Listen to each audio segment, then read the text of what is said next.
geesta kale intii lagu guda jiray dib u furka lagu sameeyay masaajidka Qarcase ee xaafadda Boqojire ee magaalada Hargeysa waxaa madashaasi lagaga dhawaaqay in la dhiso wajigii afraad ee muwaasada Daarul Iimaan ama macadka loogu talagalay in masaajidka agtiisa laga dhiso xaafadda Boqojire waxa halkaasi ka dhawaaqay oo cilaamiyay maamulaha guud ee muwaasada Daarul Iimaan Sheekh Axmed Iid wuxuuna tilmaamay in laga qayb qaato wajiga afraad ee muwaasada Daarul Iimaan ee xaafadda Boqojire wuxuuna aad ugu amaanay shirkadihii ilaa hadda lacagaha bixiyay iyo dadkii ganacsatada ahayd iyo dadka muxsiniinta ah ee khayrka jecel ee markasta ka qayb qaata arrimaha masaajidada iyo meelaha diiniga lagu barto waxay noo harsanay waa macadkii masjidkan mataanaha la ahaa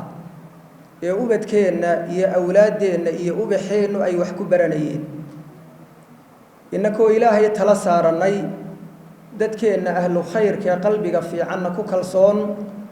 macadkii markuu masaajidkii dhamaaday isagana waynu duminoo cagaf baynu gelinay waxaynu doonaynaa inaynu ka dhigno laba dabaq oo isa saaran oo iska soo horjeeda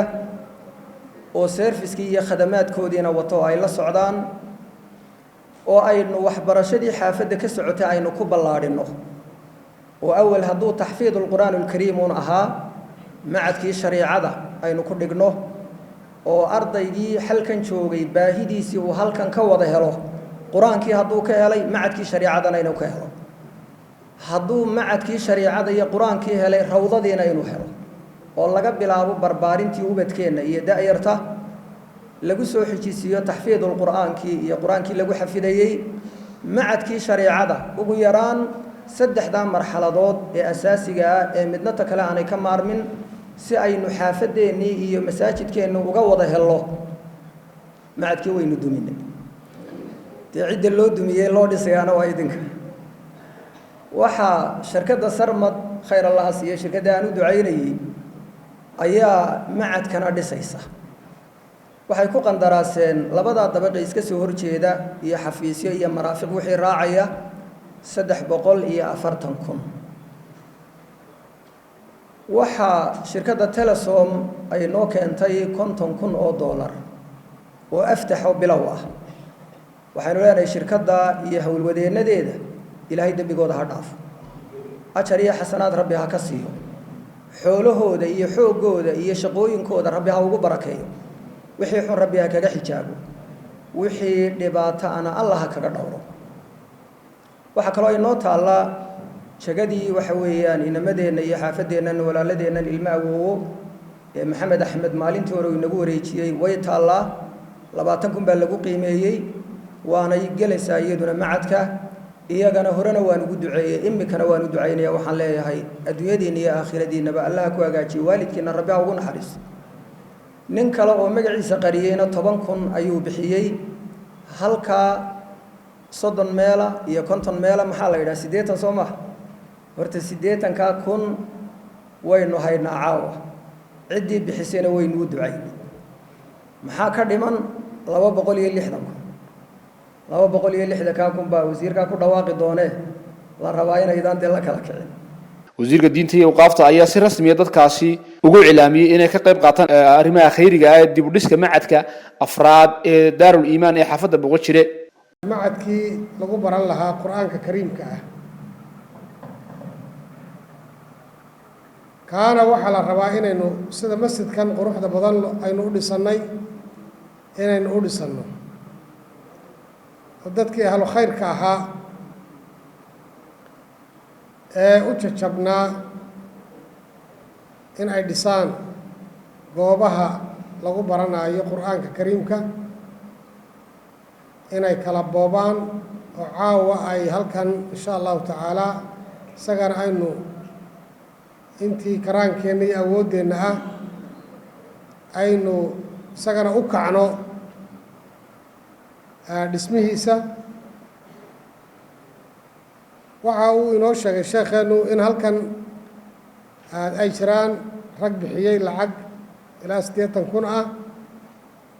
oo madrasada lagu tala galay iyadoo madrasada lagu qiimeeyay lacag badan oo ilaa 340,000 lacagta markaa dhimanna ay tahay 260,000 waxaan jeclahay caawa inaanay kala hadhin masjidka iyo maaragtay macadku oo aynu halkan wixii aynu ururin karno aynu ururino haddii wax inaga dhinaadaana dee muslimiinta kale ee walaalaheena muxsiniinta ah ee beledka aynu u bandhigno farsamadii wanaagsanayd ee halkan laga sheegayna aynu maaragtay ku bixinno mid jaajuurka bixiya iyo mid sawirka bixiya iyo mid lacag bixiya marka maadaama ay lacagtu wax walba inoo wada goynayso waxaan caawa halkan ku guubaabinayaa dadka muslimiinta ah ee masjidkan deriska la-ah soo sharifay inay xafladdan furitaanka masjidka ka soo qayb galay in ay caawa isqoraan oo ay bixiyaan macadka dhismihiisa marka waxaan weydiinayaa ciddii inoo bilaabi lahayd ee maaragtay arrinka noocaasa bilaabi lahayd waxay ku xidhan tahay baahida marba loo qabo waqfigan iyo niyada wanaagsan ee raacda marka meesha qur-aanka lagu baranayaa iyaduna oo waqfi aada u qiimo badan weeye oo qofkaasi qof qur-aanka beristiisii ka qayb qaatay buu noqonaya oo soo gala xadiidka nebigu calayhi salaatu wasalaam uu yihi khayrukum man tacallama alqur'aana wacallama waxaa idinku khayr badan qofka qur-aanka barta dadkana bara markaa kii toos u barayey kii barashadiisa sabab u noqonayey intuba waa soo gelayaan ha sii kala ajar badnaadaane markaa sidii masaajidkan loo dhisay sida warbixinta aynu ku maqlaynay dad kooban baa la dhisay jazaahum allahu khayran macadkana saasoo kale in kooban baa dhisi karta oo dhiirata wasaawista shaydaanka iyo bukhliga uu quluubta ku tuurayo nafta kala jihaado kala dadaasho ayaa dhisi karta isagana insha allah waxaan rajaynayaa waa taa la dumiyey lacagtiina qeybtii horreysay la hayo inta hadhayna insha allahu tacaala in inta joogta iyo inta maqli doontaaba ay ka qayb qaataan ilaahayna subxana wa tacaala wuu fududaynayaa meelahan oo kale waa la bilaabaa un ilaahay baa junuuddiisa iyo ciidamadiisa usoo diraya oo meelaha ilaahay ma qabyoobaan waad arkaysaa guri qof dhisanayo oo qabyaa muddo dheer laakiin masaajid qabyaayo cid dhammaystirtaba la waayey ama meel diinta lagu baranayo had iyo jeer hala arki maysid ka wakiila shirkadaha walaalaha ee Carre Eedeg Hotel iyo shirkadda RIC oo gudoomiye u yahay afkiisina aan ku hadlayo walaalkay Rashiid Ibraahim Ciise Durdur iyo dhammaan caailadda reer Ibraahim Ciise Durdur waxaanu caawa kaga qayb qaadan doonaa arrinka khayriga ee wanaagsan ee culimadeenu cilaamisay lacag 70 kuna waxaananu rajaynaynaa ilaahay idinkii inay caawa inoo dhammaystiranto dad badan oo muxsiniina fadhiya ilaahay idinkii wuu dhismi doonaa ilaahay nabadgelyada ha inoo adkeeyo caafimaadka ilaahay ha inoo siyaadiyo waddanka ilaahay ha inoo islaaxiyo anigoo ka wakiila Sarmad waxaanu insha Allah taala bixin doonaa dhammaan jaajuurka maxadka geli doono dhan koriyo hoos waxaan nin xoolo dhaqataa marka waxaan ku yoobo qaalin geela iyo qaalin lo